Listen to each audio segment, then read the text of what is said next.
Hello friends, ഈ വീഡിയോയിൽ നമ്മൾ ചെയ്യാൻ പോകുന്നത് CentOS 8 എങ്ങനെ VMware Workstation Proയിൽ ഇൻസ്റ്റാൾ ചെയ്യുന്നതാണ്. ഓക്കെ, വെർച്വലൈസേഷൻ ചെയ്യാൻ വേണ്ടിയിട്ട് യൂസ് ചെയ്യുന്ന ഒരു സോഫ്റ്റ്വെയർ ആണ് VMware Workstation. ഓക്കെ, നമ്മൾ നോക്കാം എങ്ങനെയാണ് വെർച്വൽ മെഷീൻ ഇൻസ്റ്റാൾ ചെയ്യാവുന്നത്. ഞാനിവിടെ VMware Workstation എന്ന് പറയുന്ന സോഫ്റ്റ്വെയർ ഓപ്പൺ ചെയ്യുന്നു. ന്യൂ വെർച്വൽ മെഷീൻ അഡ്വാൻസ്ഡ് രീതിയിലാണ് നമ്മളിപ്പോൾ ഇൻസ്റ്റാൾ ചെയ്യാൻ പോകുന്നത്. അതുകൊണ്ട് കസ്റ്റം സെലക്ഷൻ ഞാൻ കസ്റ്റം സെലക്ട് ചെയ്യുന്നു. Just next I'll install the operating system later. Next നമ്മൾ CentOS ആണ് ഇൻസ്റ്റാൾ ചെയ്യാൻ പോകുന്നത്. അതുകൊണ്ട് ഇവിടെ ലൈനക്സ് സെലക്ട് ചെയ്തു. ഓപ്ഷനിൽ നമുക്ക് ഇവിടെ കാണാൻ പറ്റും CentOS 8 നമുക്ക് കാണാൻ പറ്റും. ജസ്റ്റ് സെലക്ട് ചെയ്യാം, നെക്സ്റ്റ് അടിക്കുക. ഓപ്പറേറ്റിംഗ് സിസ്റ്റത്തിന് എന്ത് പേരാണോ വേണ്ടത്, അതായത് നമ്മുടെ ഗസ്റ്റ് ഓപ്പറേറ്റിംഗ് സിസ്റ്റത്തിൻ്റെ പേര് എന്താണോ വേണ്ടതെന്നുള്ള ആ ഒരു വെർച്വൽ മെഷീൻ്റെ നെയിം നമുക്ക് ഇവിടെ കൊടുക്കാം. വെർച്വൽ മെഷീൻ ഇൻസ്റ്റാൾ ആവുന്നത് നമ്മളെ ലോക്കൽ മെഷീൻ്റെ ഈ ഒരു പാത്തിലായിരിക്കും. നമുക്ക് വേണമെങ്കിൽ ഈ പാത്ത് ചേഞ്ച് ചെയ്യാം. നമ്മൾ റിക്വയർമെൻറ്റിനനുസരിച്ചിട്ട് നമുക്ക് ഈ ഒരു പാത്ത് ചേഞ്ച് ചെയ്യാൻ പറ്റുന്നതായിരിക്കും. നെക്സ്റ്റ്, വെർച്വൽ മെഷീൻ എത്ര പ്രോസസ്സർ വേണമെന്നാണ് ചോദിക്കുന്നത്. ഇപ്പോൾ ബൈ ഡിഫോൾട്ട് ആയിട്ടുള്ള കോൺഫിഗറേഷനാണ് ഞാൻ എല്ലാത്തിലും ചെയ്യുന്നത്. നെക്സ്റ്റ്, വെർച്വൽ മെഷീന് എത്ര റാം വേണമെന്നാണ് ചോദിക്കുന്നത്. അത് നമുക്ക് നമ്മുടെ റിക്വയർമെൻറ്റ് അനുസരിച്ചിട്ടുള്ള റാം കൊടുക്കാം. ഞാനിപ്പോൾ ഇവിടെ ഒരു 4 GB റാമിൻ്റെ വെർച്വൽ മെഷീനിന് കൊടുക്കുന്നു. Okay, next. അതുപോലെ തന്നെ നെറ്റ്വർക്ക് കോൺഫിഗറേഷൻ നാറ്റ് മോഡ് വേണോ അല്ലെങ്കിൽ ബ്രിഡ്ജ്ഡ് മോഡ് വേണോ എന്നാണ് ചോദിക്കുന്നത്.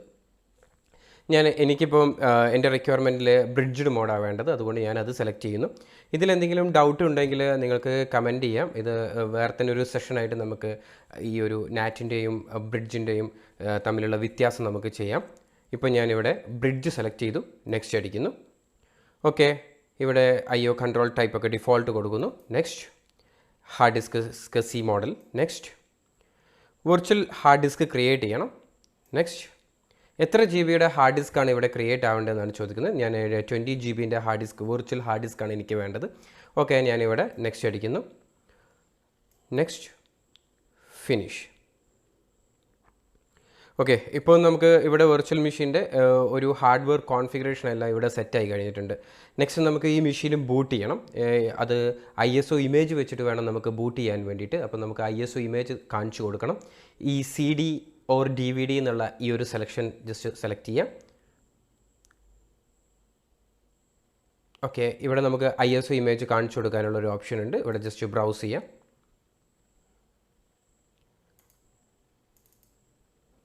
നമ്മൾ നേരത്തെ ഡൗൺലോഡ് ചെയ്ത് വെച്ചിരിക്കുന്ന ISO ഇമേജ് കാണിച്ചു കൊടുക്കാം. Just open. Okay, power on ചെയ്യാം. ഈ ഒരു ബട്ടൺ ക്ലിക്ക് ചെയ്ത് കഴിഞ്ഞിട്ടുണ്ടെങ്കിൽ ഫുൾ സ്ക്രീൻ ആവും. നമുക്ക് വേണമെങ്കിൽ ഫുൾ സ്ക്രീൻ ആക്കാം. ഓക്കെ, ഇവിടെ കീബോർഡിൻ്റെ അകത്ത് നമുക്ക് ഇൻസ്റ്റാൾ CentOS ലൈനക്സ് എന്ന് പറയുന്ന ആ ഒരു സെലക്ഷൻ, അതിലേക്ക് നമുക്ക് കീബോർഡിലേക്ക് അപ്പേരോ പ്രസ് ചെയ്തിട്ട് കൊണ്ടുവരിക. ജസ്റ്റ് എൻ്റർ അടിക്കാം.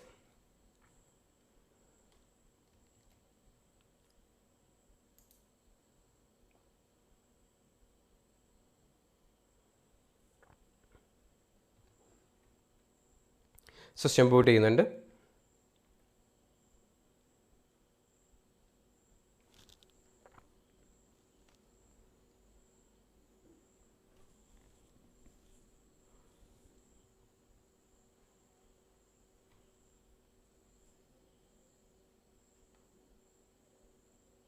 ഓക്കെ, ഇവിടെ നമുക്ക് വേണ്ട ലാംഗ്വേജ് നമുക്ക് സെലക്ട് ചെയ്ത് കൊടുക്കാം. English. Continue.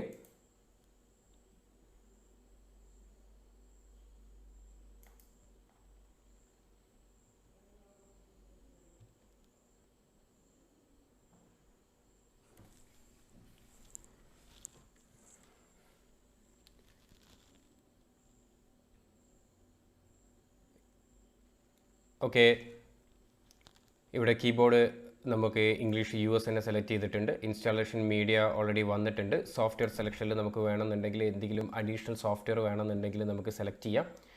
By ഡിഫോൾട്ടായിട്ട് server with GUI ആണ്. നമുക്ക് ഗ്രാഫിക്കൽ യൂസർ ഇൻ്റർഫേസ് ഇവിടെ നിന്ന് കിട്ടുന്നതായിരിക്കും ഈ ഒരു ഓപ്ഷൻ ഇവിടെ ഉള്ളതുകൊണ്ട്.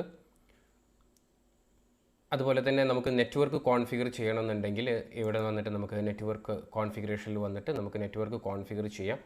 എനിക്കിവിടെ DHCP സെർവർ ഉള്ളതുകൊണ്ട് ഞാനിവിടെ നെറ്റ്വർക്ക് ഓൺ ആക്കിയാൽ തന്നെ DHCP ഓട്ടോമാറ്റിക്കായിട്ട് IP അഡ്രസ് ഒക്കെ എടുത്തിട്ടുണ്ട്. ഇവിടെ DHCP വഴി എനിക്കിവിടെ IP അഡ്രസ് ഒക്കെ കിട്ടിയിട്ടുണ്ട്. നമുക്ക് ഭാവിയിൽ വരുന്ന വീഡിയോസിൽ നമുക്ക് എങ്ങനെ സ്റ്റാറ്റിക് IP അഡ്രസ് കൊടുക്കാം, എങ്ങനെ അത് DHCPയിലേക്ക് മാറ്റാം എന്നൊക്കെ നമ്മൾ ഡിസ്കസ് ചെയ്യുന്നുണ്ട്. അതുപോലെ തന്നെ നിങ്ങളുടെ മെഷീൻ ഒരു ഹോസ്റ്റ് നെയിം വേണമെന്നുണ്ടെങ്കിൽ നമുക്ക് ഇവിടെ ഒരു ഹോസ്റ്റ് നെയിം സെറ്റ് ചെയ്യാം. എന്തെങ്കിലും ഒരു നിങ്ങളുടെ കമ്പ്യൂട്ടറിന് എന്ത് പേരാണോ വേണ്ടതെന്നുള്ളത്, അല്ലെങ്കിൽ നമുക്ക് OS ഇൻസ്റ്റാൾ ചെയ്ത് കഴിഞ്ഞതിന് ശേഷം നമുക്കിത് ചെയ്യാൻ പറ്റും. ഇപ്പോൾ ഞാനിവിടെ demo.example.com എന്ന് പറഞ്ഞൊരു പേരാണ് കൊടുക്കുന്നത്. ജസ്റ്റ് അപ്ലൈ ചെയ്യാം. അപ്പോൾ നമുക്കിവിടെ ഹോസ്റ്റ് നെയിം കോൺഫിഗർ ആയി കഴിഞ്ഞിട്ടുണ്ട്. ജസ്റ്റ് ഡൺ ചെയ്യാം. അത് കഴിഞ്ഞിട്ട് നമുക്ക് ഇവിടെ പാർട്ടീഷൻ ചെയ്യേണ്ടതായിട്ടുണ്ട്. OS ഇൻസ്റ്റാൾ ചെയ്യാൻ വേണ്ടിയിട്ട് ഓട്ടോമാറ്റിക് പാർട്ടീഷൻ കൊടുത്തു കഴിഞ്ഞിട്ടുണ്ടെങ്കിൽ മെഷീൻ ഓട്ടോമാറ്റിക്കായിട്ട് തന്നെ അത് ചെയ്യുന്നതായിരിക്കും. നമുക്ക് വേണമെങ്കിൽ കസ്റ്റം ചെയ്യാനുള്ള ഓപ്ഷനും അവൈലബിൾ ആണ്. പാർട്ടീഷനെ കുറിച്ചിട്ട് നമ്മൾ ഇതേപോലെ ഒരു വീഡിയോ എടുക്കുന്നുണ്ട്. അത് കഴിഞ്ഞതിന് ശേഷം നമുക്ക് പാർട്ടീഷൻ ചെയ്തിട്ട് നമുക്ക് OS ഇൻസ്റ്റാൾ ചെയ്യാം. ഇപ്പം നമ്മൾ ഫസ്റ്റ് ടൈം ചെയ്യുന്നതായതുകൊണ്ട് ഇവിടെ ജസ്റ്റ് ഓട്ടോമാറ്റിക്കാണ് സെലക്ട് ചെയ്യുന്നത്. Just done. അതുപോലെ തന്നെ നമുക്ക് ഡേറ്റ് ആൻഡ് ടൈം സെറ്റ് ചെയ്ത് കൊടുക്കാം.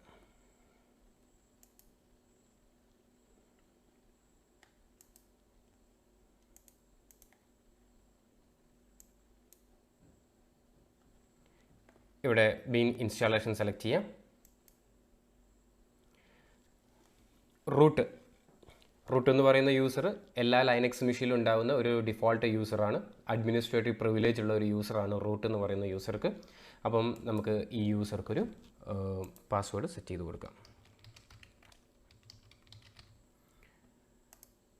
അതുപോലെ നമുക്കൊരു അഡീഷണൽ യൂസർ ക്രിയേറ്റ് ചെയ്യണം എന്നുണ്ടെങ്കിൽ ഇവിടെ നമുക്ക് ആ ഒരു യൂസറിൻ്റെ പേര് കൊടുക്കാം. അതുപോലെ തന്നെ ആ യൂസർക്ക് എന്താണോ പാസ്വേഡ് വേണ്ടതെന്ന് വെച്ച് കഴിഞ്ഞിട്ടുണ്ടെങ്കിൽ ആ പാസ്വേഡ് നമുക്കിവിടെ സെറ്റ് ചെയ്യാം. ഈ യൂസർ ഇപ്പോൾ ഒരു നോർമൽ യൂസറാണ്. നോർമൽ യൂസർ എന്ന് പറഞ്ഞാൽ നമുക്കറിയാം ഇതിൻ്റെ അകത്ത് അധികം പെർമിഷൻസുകളൊക്കെ കുറവായിരിക്കും. അതായത് സോഫ്റ്റ്വെയർ ഇൻസ്റ്റാൾ ചെയ്യാൻ, വേറെ യൂസർ ക്രിയേറ്റ് ചെയ്യാൻ, അഡ്മിനിസ്ട്രേഷൻ ചെയ്യാനുള്ള പ്രിവിലേജുകളൊന്നും ഇപ്പോൾ ഈ നോർമൽ യൂസർക്ക് ഉണ്ടാവില്ല. ആ യൂസർക്ക് ആ പ്രിവിലേജ് കൊടുക്കണം എന്നുണ്ടെങ്കിൽ ജസ്റ്റ് ഇവിടെ നമുക്ക് ഈ യൂസറെ നമുക്ക് അഡ്മിനിസ്ട്രേറ്റീവ് പ്രിവിലേജ് കൊടുക്കാൻ പറ്റും. ഓക്കെ, അഡ്മിനിസ്ട്രേറ്റീവ് പ്രിവിലേജ് കൊടുത്തു കഴിഞ്ഞിട്ടുണ്ടെങ്കിൽ ഈ യൂസർക്ക് വേറെ അഡ്മിനിസ്ട്രേറ്റീവ് പ്രിവിലേജ് കിട്ടും. അപ്പോൾ അഡ്മിനിസ്ട്രേറ്റർ ചെയ്യുന്ന എല്ലാ കമാൻഡുകളും ഈ യൂസർക്ക് വർക്ക് ചെയ്യിപ്പിക്കാൻ പറ്റും. Okay, done. ഇൻസ്റ്റാളേഷന് നടന്നുകൊണ്ടിരിക്കുന്നുണ്ട്. കുറച്ച് സമയം കഴിഞ്ഞാൽ ഇൻസ്റ്റാളേഷൻ ചെയ്യും. ഞാൻ ഈ വീഡിയോ പോസ് ചെയ്യുന്നുണ്ട് ഇൻസ്റ്റാളേഷൻ കഴിയുന്നത് വരെ.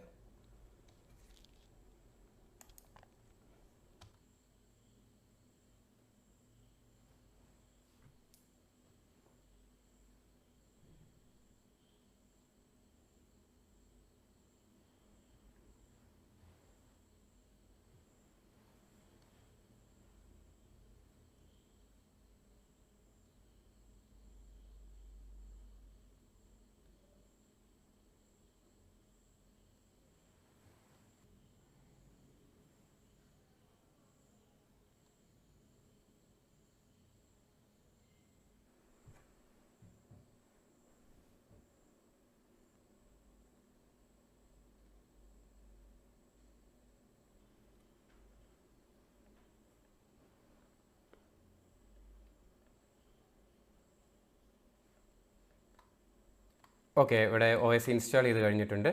ശേഷം റീബൂട്ട് ചെയ്യാം.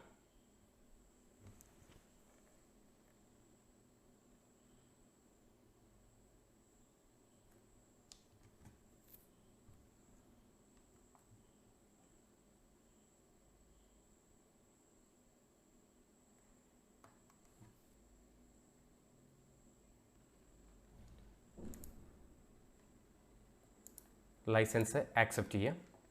ലൈസൻസിന് നമ്മൾ ക്ലിക്ക് ചെയ്തു, ആക്സെപ്റ്റ്, ഡൺ, ഫിനിഷ് കോൺഫിഗറേഷൻ.